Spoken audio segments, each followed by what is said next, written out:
우리가 첫째 날은 예수님의 침례라는 제목으로 말씀을 나누었고, 두 번째 날은 예수님의 감사였습니다. 그리고 오늘은 예수님의 목표라는 제목으로 함께 말씀을 나누겠습니다.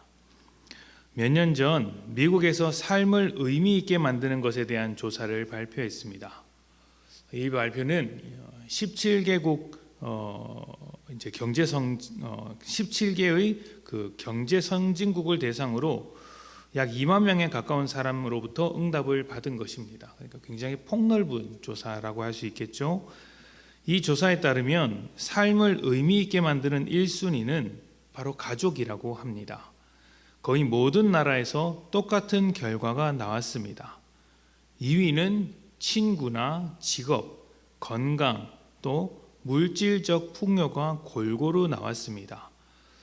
순위를 매기지 않고 응답한 비율, 그러니까 그 항목당 비율로 따져도 가족이라고 대답한 사람들이 제일 많습니다. 어떻게 보면 당연하다고 할 수 있겠죠. 삶의 의미를 가족으로부터 찾는다. 내가 살아가는 그 힘, 그 살아가는 가치가 가족에게 있다. 많은 사람들이 그렇게 생각하는 것은 당연한 일로 여겨집니다. 그런데 이 대답에서 유독 다르게 대답한 국가가 하나 있습니다. 어디일까요? 네, 예상하셨듯이 우리나라만 다릅니다. 우리 대한민국 국민들만이 가족이 아니라 다른 것에서부터 삶의 의미를 찾았는데 그게 무엇인지 아십니까? 네, 물질적 풍요입니다. 한국 사람들이 맞으신가 봅니다. 게다가 응답을 분석해 보니 한국은 물질적 풍요를 제외한 다른 주제에 대하여서는 굉장히 낮은 응답률을 보였다고 합니다.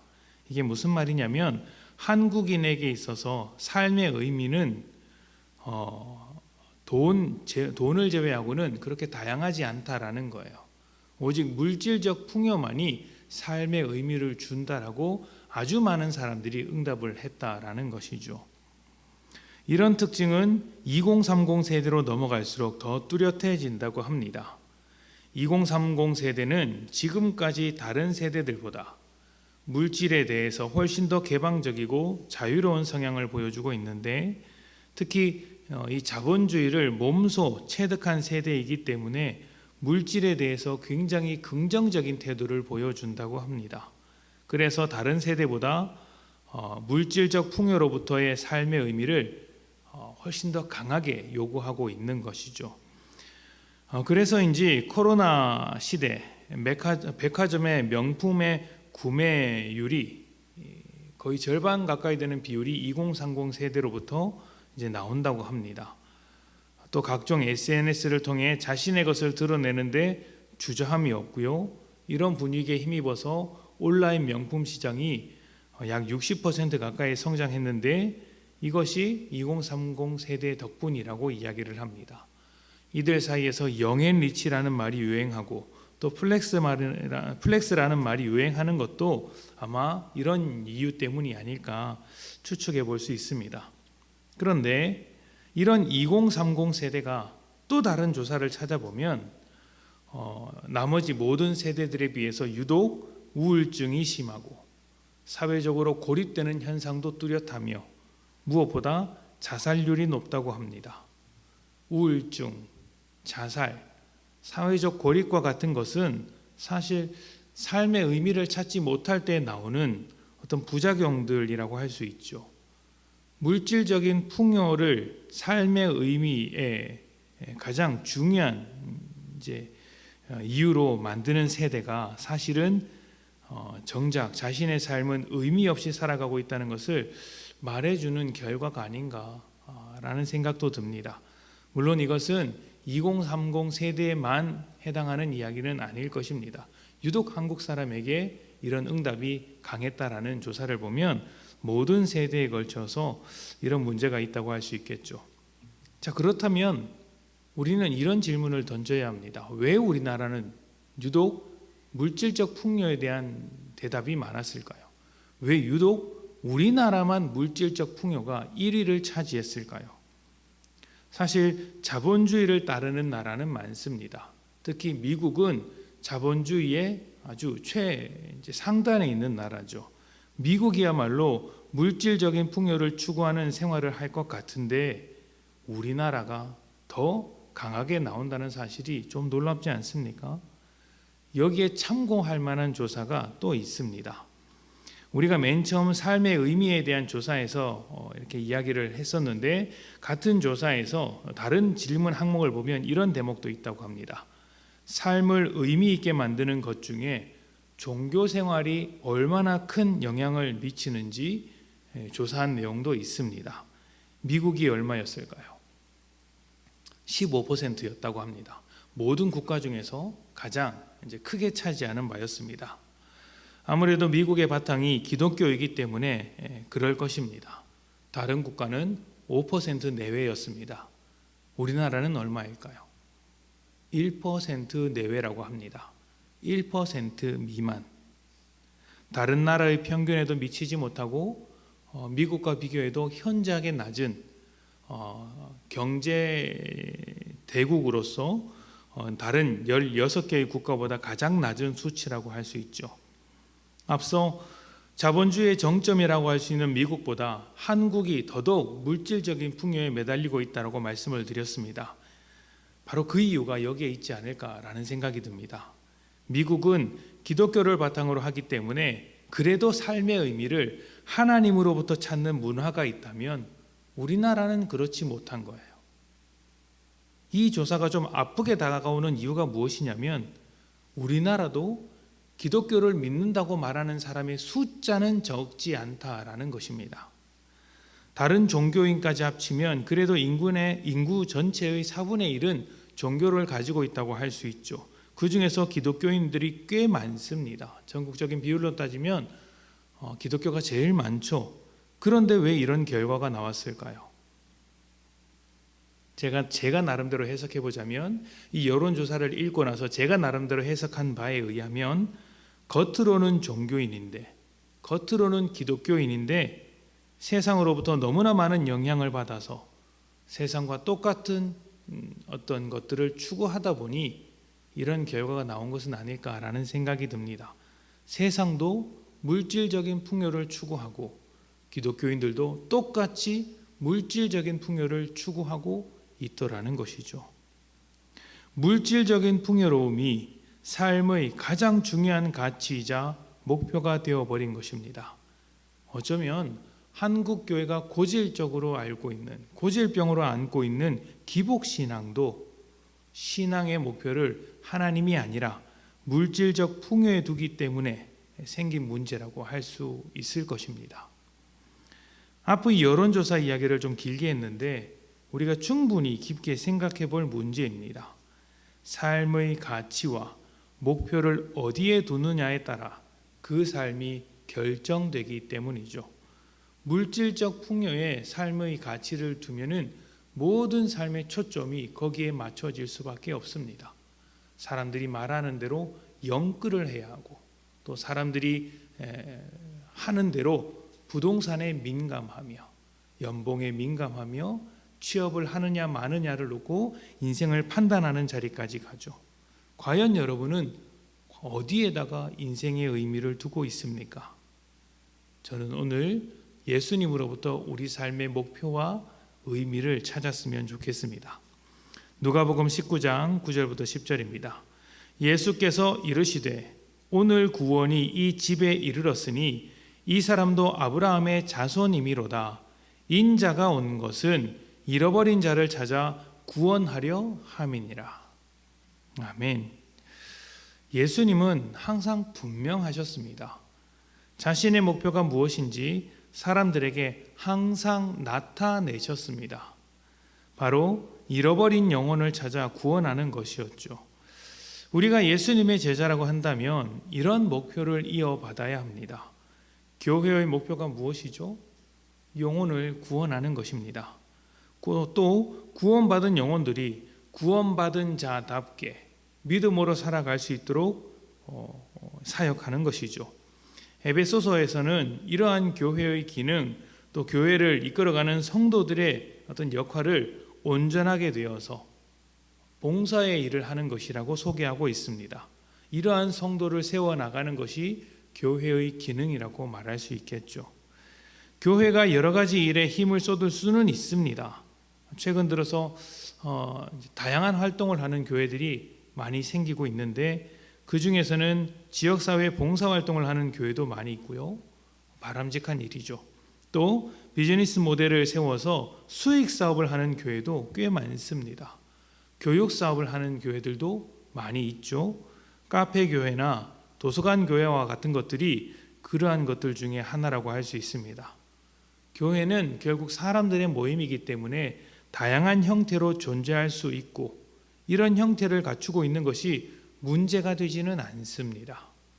그러나 그러한 활동들, 그러니까 교육적인 활동이나 이렇게 비즈니스 활동이나 이런 여러 가지 형태와 활동들이 복음보다 앞서고 영혼을 구원하는 것보다 앞서면 곤란해집니다.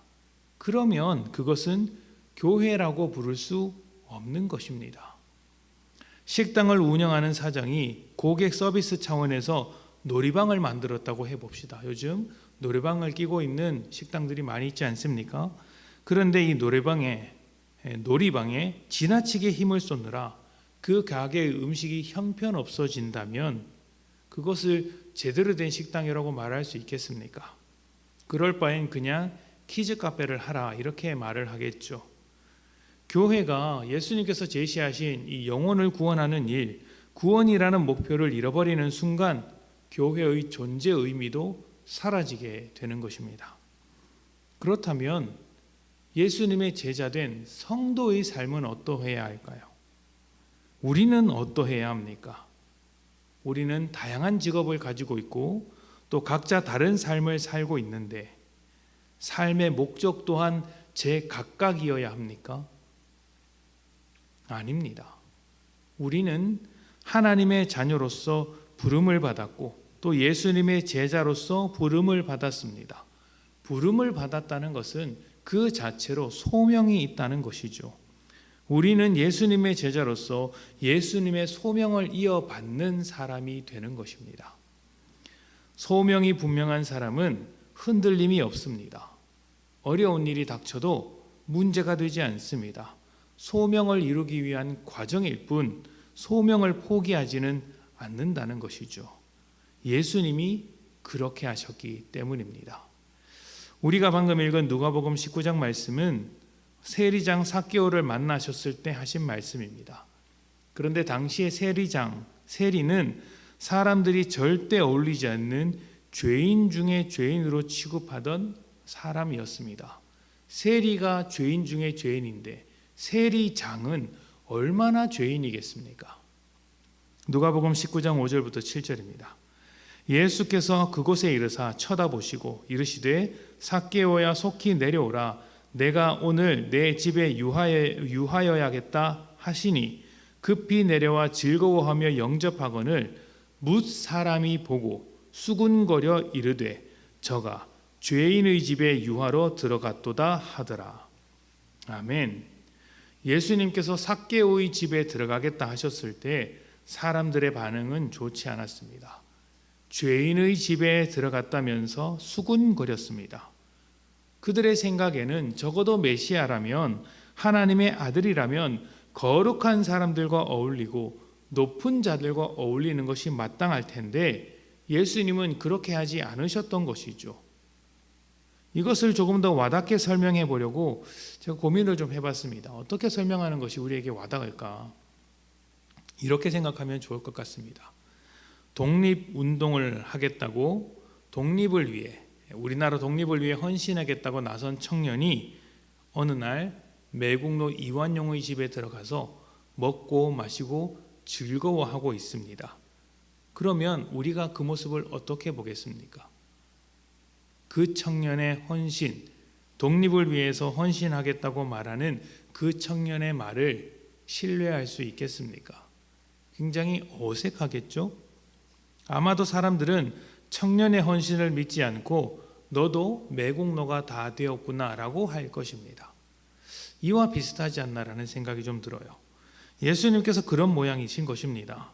죄인 중에 죄인의 집에 들어가서 그와 함께 먹고 마시더라. 그러면 사람들은 예수님도 죄인과 같이 되는구나 이렇게 생각을 하는 것입니다. 그리고 예수님을 굉장히 비난하겠죠. 마태복음 9장 11절입니다. 바리새인들이 보고 그의 제자들에게 이르되 어찌하여 너희 선생은 세리와 죄인들과 함께 잡수시느냐. 아멘. 사람들은 예수님을 보고 죄인과 함께 지내는 사람이라고 비난했습니다. 다른 말씀을 보면 탐욕스럽고 술주정뱅이라고 비난하기까지 합니다. 뿐만 아니라 죄인은 사회적으로도 배척을 당하기도 했는데 예수님도 그들과 함께 배척을 당하셨습니다. 누구나 수많은 사람들이 이렇게까지 비난을 하고 배척을 하면 내가 무슨 잘못을 하고 있는 것은 아닌가, 내가 실수했나라는 생각이 들기 마련입니다. 그런데 예수님은 사람들의 비난에 휘둘리지 않았습니다. 목표가 분명했기 때문이죠. 예수님은 사람들의 비난 앞에서 이렇게 대답하셨습니다. 마태복음 9장 12절부터 13절입니다. 예수께서 들으시고 이르시되 건강한 자에게는 의사가 쓸데없고 병든 자에게라야 쓸데있느니라. 너희는 가서 내가 긍휼을 원하고 제사를 원하지 아니하노라 하신 뜻이 무엇인지 배우라. 나는 의인을 부르러 온 것이 아니요 죄인을 부르러 왔노라 하시니라. 아멘.